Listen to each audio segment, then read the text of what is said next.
Sports and interacting live with you, the Coffee Break fam. So sit back, relax, grab a cup of joe, and enjoy your coffee break.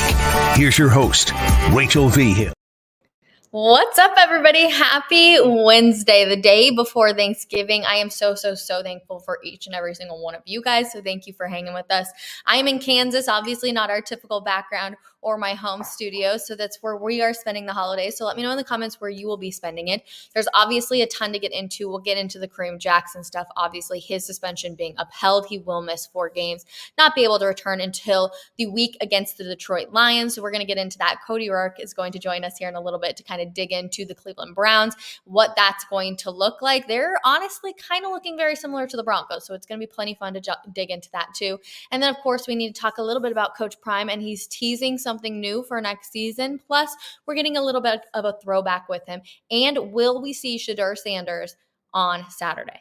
Good question. Plenty to get into. Again, happy early Thanksgiving. So thankful for each and every single one of you guys. Also, in the spirit of it just being a very chilled, laid-back show, drop any questions you guys have in the comments, and I would love to kind of roll and answer them. We're also going to be asking Cody the best Thanksgiving food, because I feel like that's very, very important. We talked to Will Peterson a little bit about it yesterday, so plenty to get into. Let's roll with it.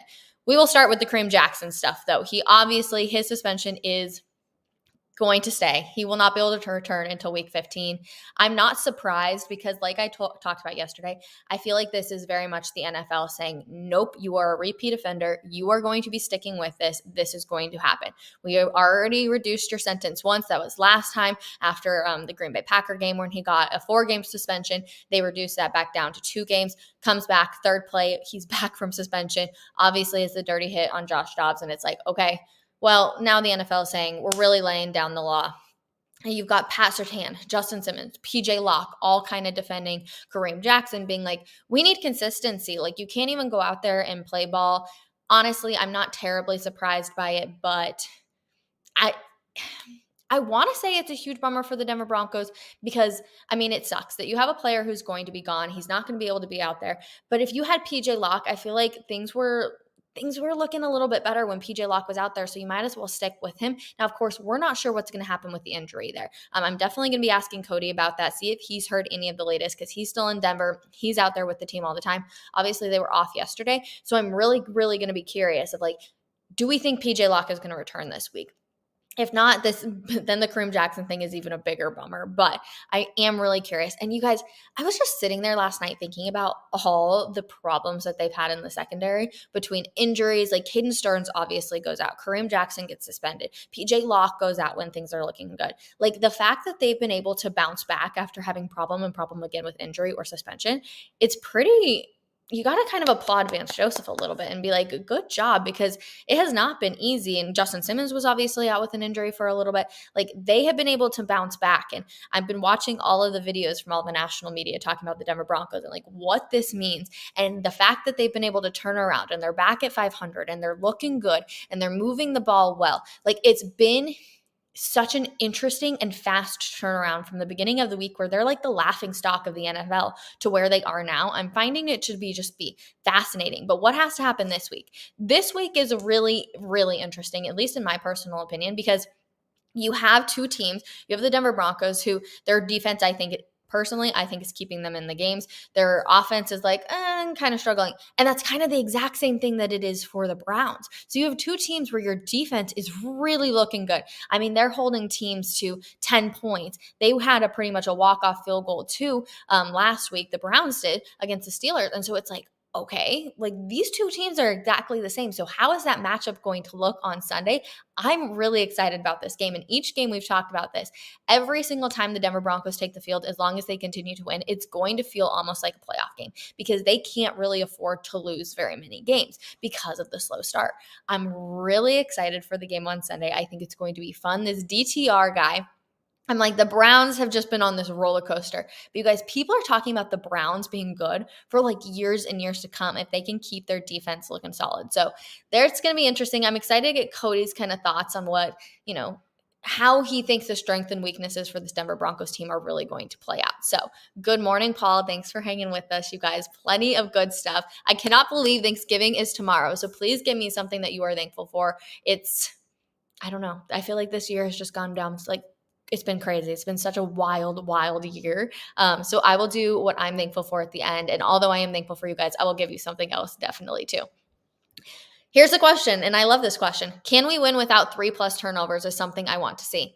Yeah, their defense is keeping them in the game, you guys. This is something I have been preaching nonstop, and I'm not trying to take away anything from Russell Wilson because Russell Wilson obviously had the comeback drive and was able to march down the field against the Vikings. I'm not taking anything away from him, but I don't think enough credit is being given to the defense. Like, we're seeing all the, Russ is starting to cook graphics and stuff. It's like, well, what about this defense? This defense is the reason they're in the freaking game in the first place. So that's what I want to see too. Can this offense essentially march down the field in plenty of time? I freaking hope so. That's going to be a major, major key. Let's see. And then the other question I definitely want to get into, I do see the comments coming in. I promise I will get to them. Which team in the AFC Wild Card race are you most confident in right now? We will ask Cody that in a second. The defense cannot stop the run. No, they cannot. Not even the slightest. Madison last week, I was looking at his fantasy points and it was like he only got 7 points, which was so surprising, but it felt like he was running all over the ball, and it was very frustrating if you were a Denver Bronco fan. Rach, do you believe Russ is the future? Oh, I feel like this is the question everybody has about Russell Wilson. You want to believe he's the future. I want to believe that this is all going to work out for Russell Wilson, but they have to be able to march down the field more. And I've gotten a lot of criticism being like, oh, Rachel's a Russ hater. I'm not a Russ hater. I was the one that defended him last year. I'm the one who still wants him to work out. But I also know what he's getting paid, and I want to see him be able to produce more. So lots of good stuff. But I do see Cody behind the scenes. So I want to bring him in because, first of all, just an amazing human being. So much fun to talk to, so much fun to chat with. Cody, good morning. How are you? I'm good, Rachel. How are you doing today? I'm good. I am on location. I'm ready for Thanksgiving. I'm going to ask you about your favorite Thanksgiving food towards the end of the show. But we have to talk about this Denver Broncos team, Cody, because I mean, you obviously get the win. I've been very critical of I want to be able to see more out of this offense. And I know people, we're so used to seeing a Patrick Mahomes style offense where you're able to run down the field and score, and it's high scoring and it's intense. But the NFL nowadays is very defense friendly, right? We're seeing teams that are barely putting up 10 points. Yeah, and that's the thing, Patrick Mahomes, and I think even the LA Rams a few years ago when Sean McVay had Jared Goff and they were putting up they had the high scoring Monday night game. I think they really ruined the expectations of what teams could expect because, for quarterbacks, Patrick Mahomes kind of set this unrealistic bar that, okay, hey, even if you're a rookie or you're a second-year player, you got to play at this level. And you've seen the game change so much. And now, obviously, I think while the rules now favor the offense more in particular, defenses have done a really good job of adjusting. I think so much of that is Vic Fangio has kind of laid a little bit of a blueprint out there in terms of a schematic look that teams are now using the too high safety look, which reduces the amount of deep shots that teams are able to take. And if you disguise it well, you have more chances for takeaways. It's been tough. And I would say that's a valid criticism of the Broncos offense. Now in the turnaround and where they've gone from 1-4 to 5-5, the run game has been working for them. This past week, it didn't necessarily against Minnesota. And you can't always be in a situation where you have to say, okay, hey, Russ, you got to drive down the field here 2 minutes, got to win the game somehow. Denver's play calling at times has been timid. And I think it was that case in the third quarter. And look, for Russ against that defense, here's what I will say about that. Minnesota's defense, the disguised looks that they bring, all the pressure that they bring, and then they'll have times where they walk guys up and then they'll drop them back pre-snap right when the ball's snapped. Being able to diagnose that with pressure in your face is tough. So, I like that Russ was taking the check down and given what the defense was taking him, but we also saw him take a couple of shots downfield that worked out obviously to Cortland Sutton, but it's not sustainable, right? If this is a team that wants to win in the playoffs or get to the playoffs, they can't keep playing how they're playing offensively, even though that they're winning. They have to be much better. For sure. Okay, so this is the question of the show today. Which team in the AFC Wild Card race are you the most confident in at this moment right now? Ooh, that's a really, really great question. I mean, because you think about it right now, what is it? I think the Bills and the Colts are ahead of Denver right now. And then you obviously look at Cleveland, you look at Houston, they're kind of in those wild card spots. I'm going to give a lot of props to Houston here. I mean, that AFC South, we used to think was one of the worst divisions of football. Right now, it might be actually one of the best minus Tennessee. They're playing red hot right now. CJ Stroud. Houston is my dangerous team, I think, to watch out for here. I think they will probably be one of those 3 wild card spots. I think they're going to be the scariest team. And what DeMeco Ryans has done in just a year there, fantastic. CJ Stroud, fantastic. I don't know if Buffalo's going to make it, though. I think Buffalo's got a very tough schedule coming up. I think they're going to fall back. Denver owns the tiebreaker over them. The Colts, I don't think, are sustainable as well. So Denver's got a really good chance here to control their destiny. And look, I think this Cleveland Browns game, which is going to be tough on Sunday, 3-game road trip, again, one against, obviously, the Houston Texans, who are red hot. They're in the wild card picture right now. A win against them would be massive if Denver's able to do that. And then a struggling Chargers team is going to be without Joey Bosa for 4 weeks. And then that Detroit Lions game is going to be very tough. But then Christmas Eve against the Patriots, Denver's got a really good chance if they can find a way to get the offense going. The defense can stop the run. They have a really, really good chance. But I would say Houston's the one team I'm probably the most worried about inside that wild card picture right now. It's so funny because after the Broncos beat the Chiefs, we're all looking at the schedule, and like that's when Kirk Cousins was out, right? So we're all like, okay, so the Vikings game should be a win. Oh, Deshaun Watson might not be playing for the Browns, and we're like going down the list, and then they come up, like each game kind of comes in, and you're like, well, wait a second, this is actually a really hard matchup all of a sudden. Like these teams have been able to figure it out with these backup quarterbacks or a rookie quarterback with CJ Stroud, and you're like, okay, so this is going to be a little bit tougher than we thought. Yeah, no, and here's the hard part about like Dorian Thompson-Robinson. He's a young quarterback, and I think a lot of people think, okay, well, it's a young quarterback, they're going to struggle. Not necessarily. I mean, not Josh Dobbs isn't a rookie, but like Josh Dobbs was wildly unknown for a good portion of time. Now he's lighting it up. Dorian Thompson-Robinson could easily light it up, and he's a guy that can also use his legs. I mean, you look at obviously them. I think the loss of Nick Chubb has been big for them. You look at them; they're running with Jerome Ford. They've got Kareem Hunt in the mix, David Njoku at the tight end position, but I'm excited to see Amari Cooper versus Patrick Surtain, Bama versus Bama. That's going to be prolific there. But Denver's going to have to stop the run because the Browns' rushing offense is the third-ranked rushing offense right now in the entire NFL. If they can stop the run, maybe put the ball in Dorian Thompson-Robinson's hands, I think the Broncos' pass rush can get home. I think they're going to be in the passing lanes where defensive backs can go out there and make plays on the football. Last week's game that they had against the Steelers was weird. There's a defensive stalwart between both sides there. So yeah, I think it could be a low scoring affair, but if Denver's offense somehow gets going, I think that this could be a statement win for Denver if they can find a way to piece it all together. We had a comment even earlier, and this is something that I've been wondering this entire time. It's like, can the Broncos win if the defense don't produce a turnover? It's a great question because they've been producing them at a high rate the last 4 weeks. And obviously that's a huge catalyst. You always want to be positive in the turnover differential. For sure. I think the challenge here, Rachel, with that is that we haven't seen the offense capitalize so much on those turnovers. Like they haven't, they've kicked some field goals, but field goals aren't going to win you games. Will Lutz was 5 for 5 last week, which is great. You love to see that, but you're not going to win games or try to make the playoffs if all you can do is kick field goals. The offense has to capitalize off turnovers. They haven't been able to do that.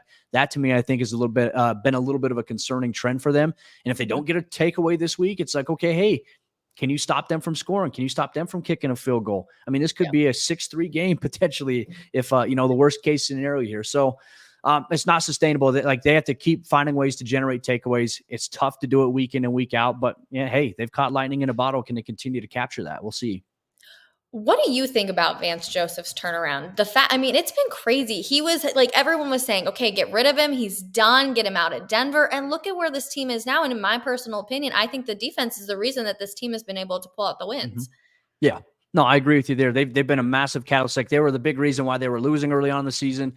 Now they're a big reason why they're winning, which is great. And a little bit of context to that. The Broncos defense. So for Vance Joseph, he was brought in to call the Fangio defense, which they've been running for 3 years.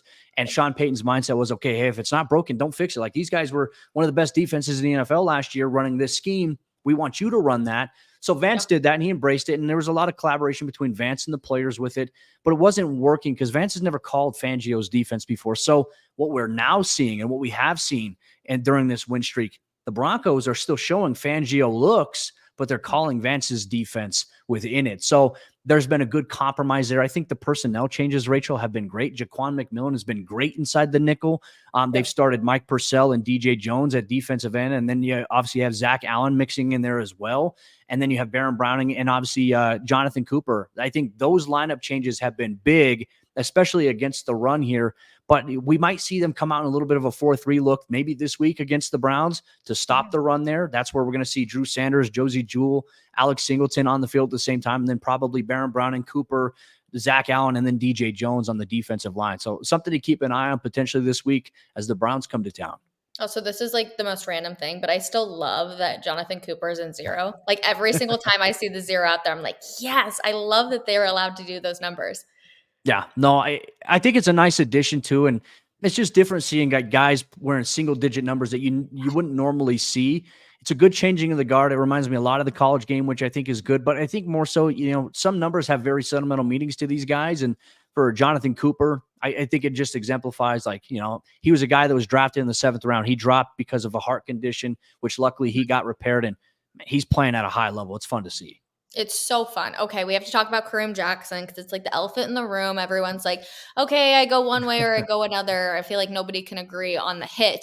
But let's just talk about the suspension and how it's going to affect the Broncos. Obviously, with PJ Locke out, that hurts. In my personal opinion, I thought PJ Locke was playing really well. Like, he was meshing with that defense really solid. But now with Kareem going out, what are we expecting the secondary at that position to look like? Yeah, that's a great question. I think so much today. Today's practice is going to be very big, Rachel, because we're going to see, okay, is PJ Locke, is he still on the side field, or is he going to be participating, whether it's limited or whether it's a full participant? I think the good sign was, like, throughout this week, like, he was not in a walking boot. Like, he was in a walking boot after Monday Night Football. But then when he got to the practice field, he did side stretching. It's all about being able to plant and cut.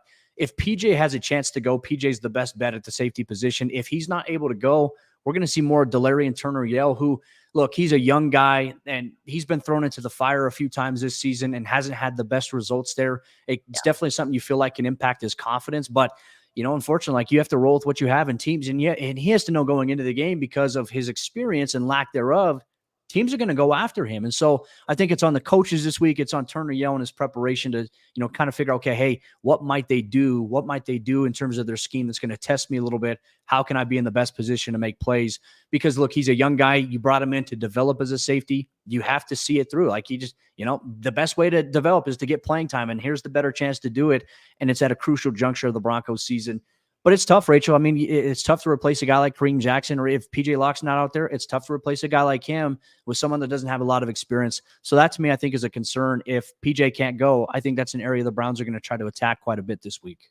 For sure. There was some breaking news and surprising news coming out from the Indianapolis Colts that they released Leonard. I was shocked. I was not expecting this kind of news. I know there was like some rumblings that something like this was going to happen, but it just came at such a weird time. It felt like in the season. Should the Denver Broncos go after him, though? Probably not on the waiver claim, just because they'll absorb a little bit of his contract. Denver doesn't have a lot of salary cap space. He's a terrific player. I like Shaq a lot, and he does a lot of great. Like yesterday, like, he got cut and he was out there handing out Thanksgiving turkeys, to families all day long and taking pictures with them. Like, he's a great dude, but he's been banged up. He's been hurt the last couple of years. There's been some injury concerns.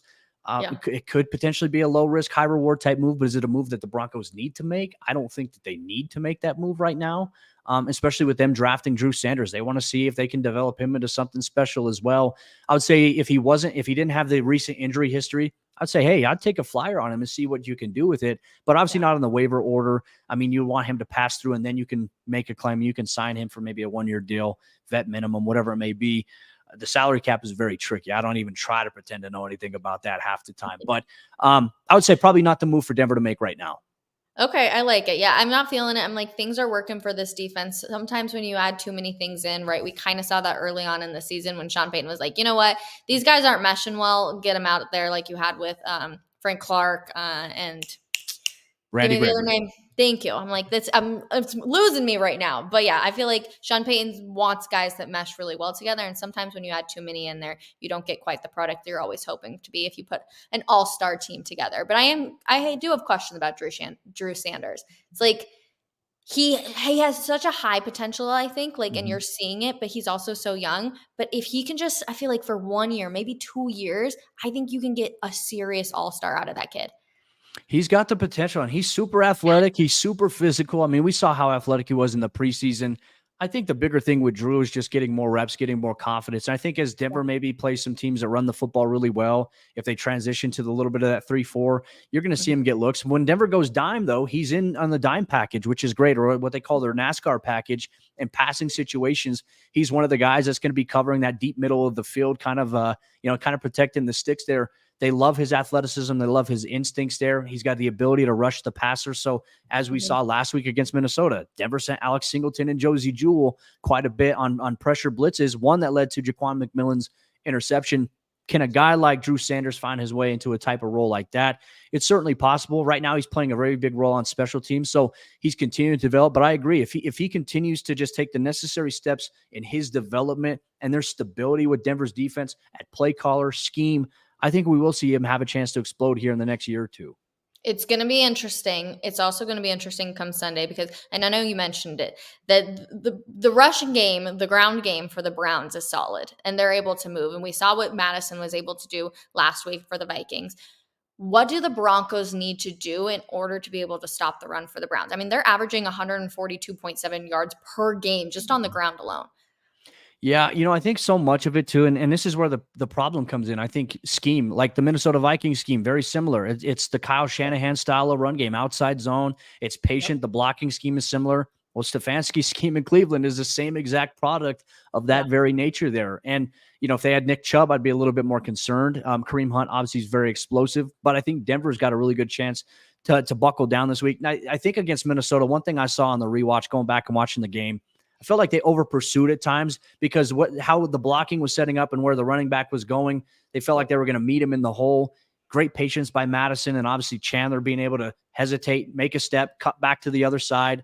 That, I think, hurt them. But I think tackling is just the biggest thing. It's just getting back to fundamentals. Sean Payton told us earlier this week that he feels like the issue, he said the pandemic in terms of the run defense that they saw early on the season, it's past. He thinks it's something that's more relative to just execution.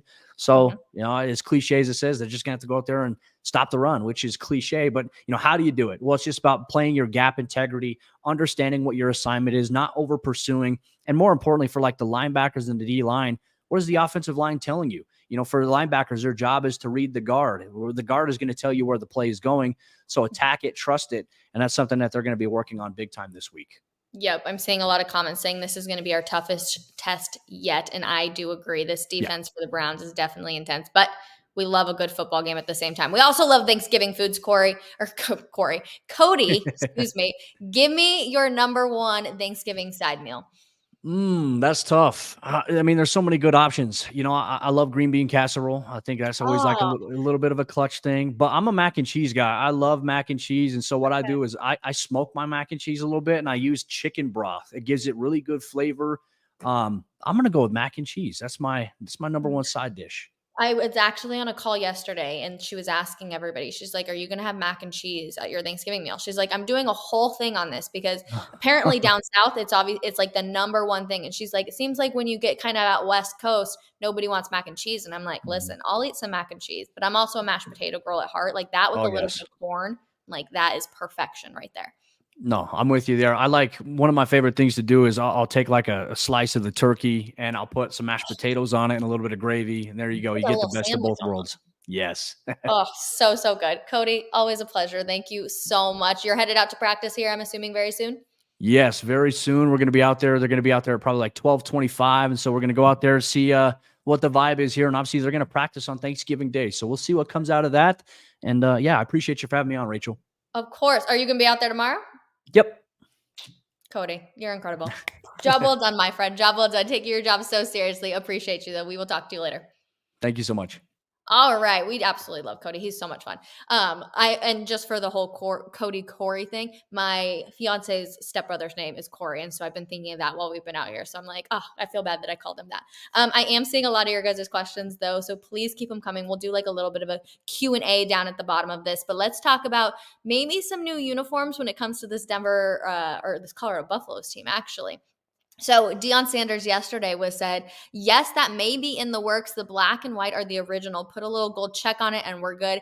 It will happen. It's going to happen soon. That's on the new shoes that I'm going to show you here in just a quick second. But then he also talks about the relationship with Nike, and the new uniforms for next season are phenomenal. So lots of people are obviously getting excited, being like, okay, so we are going to be seeing some new uniforms. What exactly are they going to look like? Not sure. But if you see the picture on the left side of your screen, you're going to be seeing these shoes, which is now what essentially the new shoes are going to be looking like for this next drop with Nike. I'm definitely kind of here for them. I think they're the Nike Air Diamond Turf Max 96. It's set to return the summer of 2024. And again, they go back to kind of this inspiration for what Deion wore when he was obviously playing in the NFL. There you can see him in his Cowboys uniform. So interesting stuff for sure. And then we have to get into this with Shedeur Sanders. So obviously Shedeur is not feeling well right now. That's what head coach Deion Sanders had to say. And he said it's a day-to-day situation with Shedeur. We're hoping and praying that he will be able to play. Let's see, what's the word that I want to use when it comes to what's happening with Shedeur? I know lots of people want to be able to see him play, you guys, but he is so hurt. And we've seen him get pummeled time and time again.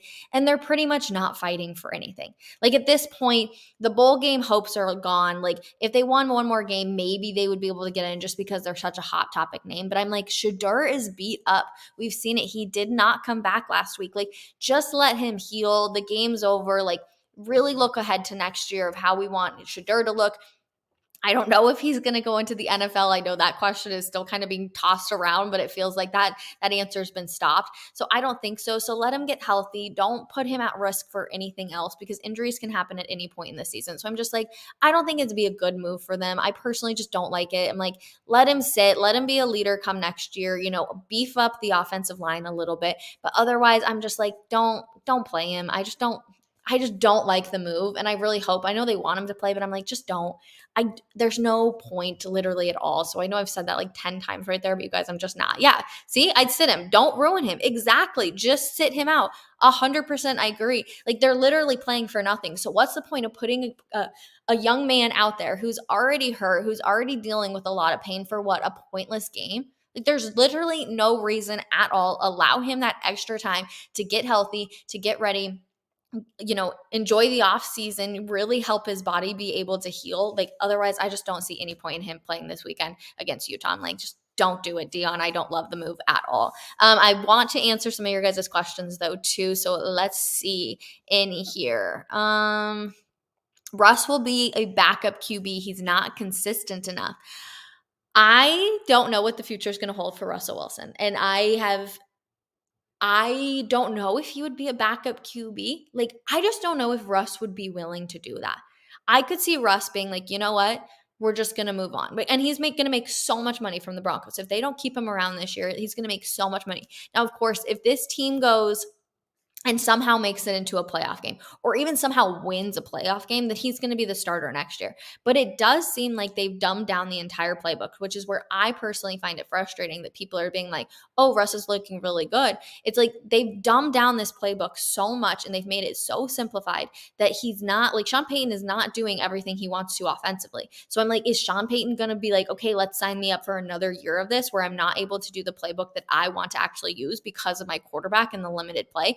I just don't think that's going to happen. So regardless, I don't know if Sean Payton is going to stick around. Now, of course, the money that comes into play is a big question, but I would find it very shocking if Sean Payton looked at the Walton Penner Group and said, listen, I am willing to take this on for one more year of having this dumbed down playbook and do it just so we can save money on the cap.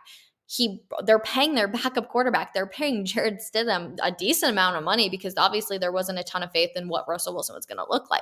Now, is he able to march down the field and be able to help this team secure a win? Absolutely. But we also have to recognize that the defense was able to hold the Vikings and not allow them to get into field goal range to kick a field goal. Otherwise, the Vikings could have easily have won that game on Sunday. And then the comeback win would have been for nothing. The comeback drive would have been for nothing. But the defense is really the one that was able to pursue them and allow them to be able to walk away and not have to worry about it. Because, yeah, it won by 1 point. You were playing against a backup quarterback and you were able to win by 1 point on your home field when they had 3 turnovers. Like, this offense has to be able to produce more. And it's frustrating that we're not seeing that. Literally, they were on like the 9-yard line or something crazy like that on the first turnover. And it's like, we're not able to do anything but 3 points. You should have easily been able to put the ball in the end zone. And yet they couldn't do it.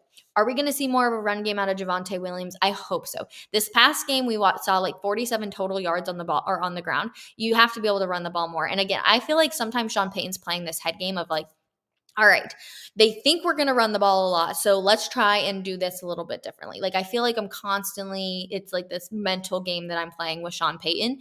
And so I'm going to be curious to see what this game looks like. Again, 2 really, really good defenses against 2 mediocre offenses. It's going to be interesting.